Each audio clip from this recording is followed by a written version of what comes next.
పెళ్ళైనా పండగైనా వేడుక ఏదైనా పట్టుచీరల ప్రత్యేక వేదిక వారాహి సిల్క్స్. కేంద్ర మాజీ మంత్రి కావూరి సాంబశివరావు కన్నుమూశారు. అనారోగ్య కారణాలతో తుది శ్వాసను విడిచారు కావూరి.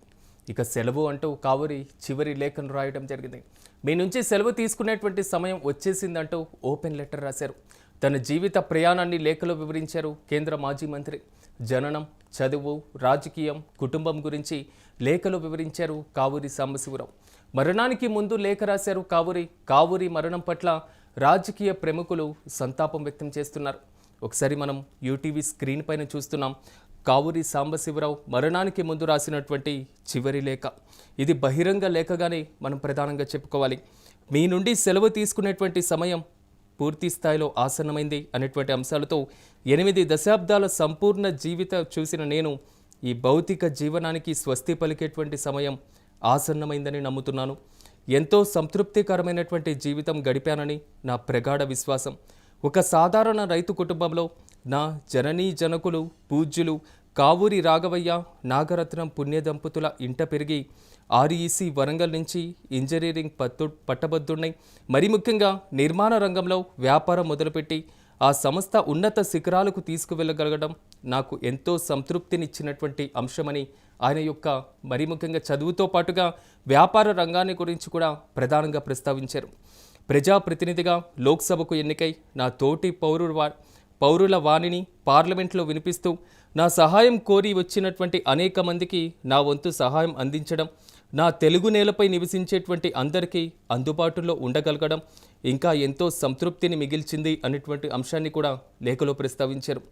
మంచి కుటుంబం, అందమైనటువంటి 4 తరాల కుటుంబ సభ్యులు, ప్రియమైనటువంటి బంధువులు, ఆప్తమిత్రులు, సుపరిచితులు, శ్రేయోభిలాషులు, ప్రియాతి ప్రియమైనటువంటి నా అభిమాన తెలుగు ప్రజలు, తోటి భారతీయులు, నాతో కలిసి పనిచేసినటువంటి వేలాది మంది శ్రమజీవులు, మీరంతా నా కుటుంబం కురిపించినటువంటి ప్రేమాభిమానాలు, ఆదరణ జీవితాంతం గుర్తుంచుకుంటాను అనేది మాత్రం లేఖలో ప్రస్తావించారు.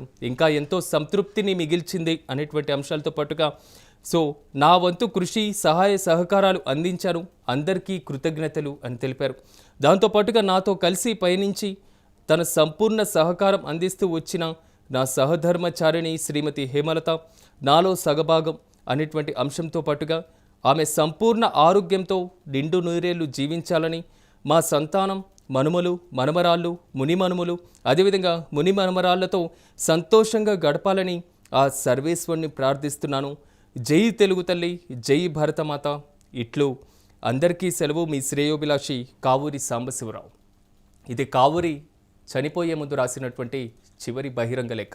ఒక రకంగా చెప్పుకోవాలంటే ఆయన చదివినటువంటి చదువు దగ్గర నుంచి వ్యాపార రంగంలోకి వచ్చిన తర్వాత ఆయన రాణించినటువంటి విధానం, రాజకీయ నాయకుడిగా ప్రజాప్రతినిధిగా ఎన్నికైన తర్వాత అక్కడ కలిగినటువంటి అవకాశాలు, సమాజంలో తనకు వచ్చినటువంటి వీర విధేయమైనటువంటి రాజకీయ అవకాశాలు, దాన్ని సద్వినియోగం చేసుకున్నటువంటి విధానం, ఈ అంశాన్ని కూడా బహిరంగ లేఖ ద్వారా కావూరి ప్రస్తావించారు. సాధారణంగా మనం చూస్తూ ఉంటాం, రాజకీయ నాయకులు చాలామంది కూడా జీవితంలో ఎంతోమంది కూడా చేసినటువంటి పనిని స్మరించుకుంటూ ఉంటారు. కానీ చనిపోతాను అని ముందే తెలిసి బహిరంగంగా ఒక లేఖ రాయడం, అందరికీ కృతజ్ఞతలు తెలపడం, అది కావూరికి మాత్రమే సొంతమైంది. కేంద్ర మంత్రిగా, కేంద్ర జౌళి శాఖ మంత్రిగా ఆయన పనిచేసినటువంటి తీరు కానివ్వండి, మరి ముఖ్యంగా తెలంగాణ రాష్ట్ర ఏర్పాటును ఆయన వ్యతిరేకిస్తూ రాజీనామా చేసినటువంటి విధానం, సమైక్యాంధ్ర ఉద్యమం కోసం ఆయన తీసినటువంటి నినాదం, మరి ముఖ్యంగా తర్వాత బీజేపీ పార్టీలో చేరడం, అటు కాంగ్రెస్ పార్టీలోనూ సీనియర్ రాజకీయ నాయకుడిగా గుర్తింపు పొందడం, మచిలీపట్నం నుంచి అదేవిధంగా ఏలూరు నుంచి పార్లమెంట్ సభ్యుడిగా మొత్తం 5 సార్లు ఎన్నికవడం, తెలుగు రాష్ట్రాల్లో కావూరి అంటే తెలియనటువంటి పేరు ఎవరికీ లేదు. మరి ముఖ్యంగా చెప్పుకోవాలంటే రాజకీయ రంగంలోనే కాదు, వ్యాపార రంగంలోనూ ఒక కీలకమైనటువంటి దిగ్గజంగా మాత్రం అందరూ స్మరించుకుంటున్నారు. గత కొంతకాలంగా అనారోగ్య సమస్యలతో బాధపడుతున్నటువంటి కావూరి సాంబశివరావు చనిపోవడం జరిగింది. కాంగ్రెస్ పార్టీలోనే కాదు, బీజేపీ పార్టీలో ఆయనకున్నటువంటి కార్యకర్తలు, అభిమానులు ఆయన దగ్గరికి వెళ్ళి ఏ చిన్న సహాయం కోరినా వెంటనే సహాయం చేసేటువంటి గుణం ఆయనకి మాత్రమే సొంతం. ఆయన ద్వారా లబ్ధి పొందినటువంటి ప్రతి ఒక్కళ్ళు కూడా నేడు కలవరి పెడుతున్నటువంటి ఒకే ఒక చింత కావూరి మరణం. సో రాజకీయ నాయకులు కూడా సంతాపం వ్యక్తం చేస్తున్నారు. తెలుగు రాష్ట్రాల్లో ఉన్నటువంటి ముఖ్యమంత్రులతో పాటుగా ఉప ముఖ్యమంత్రులు, అదేవిధంగా పలువురు కేంద్ర మంత్రులు, బీజేపీ, కాంగ్రెస్ పార్టీకి చెందినటువంటి కీలక దిగ్గజ నేతలు కావూరి సాంబశివరావు మరణం పట్ల సానుభూతి వ్యక్తం చేస్తున్నారు. వారి ప్రగాఢ సానుభూతిని వారి కుటుంబానికి తెలియజేస్తున్నారు. అదేవిధంగా కావూరి కూడా కేవలం తుది శ్వాస విడిచి మాత్రమే వెళ్ళలేదు. నేను ఈ ప్రపంచాన్ని వీడే ముందు మీ అందరికీ ఒక విషయాన్ని విన్నవించుకోవాలి అని ఒక లేఖను బహిర్గతం చేయడం, ఆ లేఖ ద్వారా పలు అంశాలు అన్నింటినీ కూడా ప్రస్తావిస్తూ, ఆ లేఖ ద్వారా కుటుంబానికి ధన్యవాదాలు, కార్యకర్తలకు ధన్యవాదాలు. సో ఈ ప్రపంచంలో మరి ముఖ్యంగా ఈ తెలుగు నేలపై నాకు అవకాశం కల్పించినటువంటి వారికి ధన్యవాదాలు, నేను పనిచేసేలా చేసిన వారికి ధన్యవాదాలు, నా దగ్గర పని చేసిన వారికి ధన్యవాదాలని ఆయన తెలిపినటువంటి తీరు అందరినీ కలిచివేస్తున్నటువంటి పరిస్థితి కనబడుతుంది. సో ఒక లెటర్ రాసేసి ఏదో ఒక పని మీద వెళ్ళి రావడం కాదు, లెటర్ రాసేసి తుది శ్వాస విడిచడం అనేది మాత్రం కొంతమంది, అది ముఖ్యంగా బహుశా మనకి తెలుగు రాష్ట్రాల్లో ఈ విధంగా కూడా ఎవరు తుది శ్వాస విడిచే ముందు ఒక లేఖను ప్రస్తావిస్తూ అందరికీ ధన్యవాదాలు తెలిపినటువంటి రాజకీయ నాయకుడు ఏ ఒక్కరూ లేరు అనేది మాత్రం అందరికీ తెలిసినటువంటి విషయమే.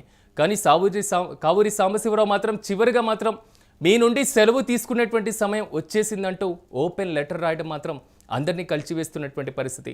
సో తన జీవన ప్రయాణాన్ని కూడా లేఖలో కావూరి ప్రస్తావించినటువంటి తీరు, సో భావితరాలకు మరి ముఖ్యంగా కొత్తగా రాజకీయ వ్యాపార రంగంలోకి వెళ్ళే వారికి మాత్రం కొంతవరకు స్ఫూర్తిదాయకంగా నిలిచేటువంటి అంశం. మరణానికి ముందు ఆయన లేఖ రాసినటువంటి తీరు అందరినీ కలిచివేస్తుంది. తెలుగు రాష్ట్రాలతో పాటుగా దేశవ్యాప్తంగా ఆయనకు పరిచయమైనటువంటి కీలక నేతలు, సో పలు పార్టీలకు సంబంధించినటువంటి అగ్రనేతలు కూడా సంతాపం వ్యక్తం చేస్తున్నారు.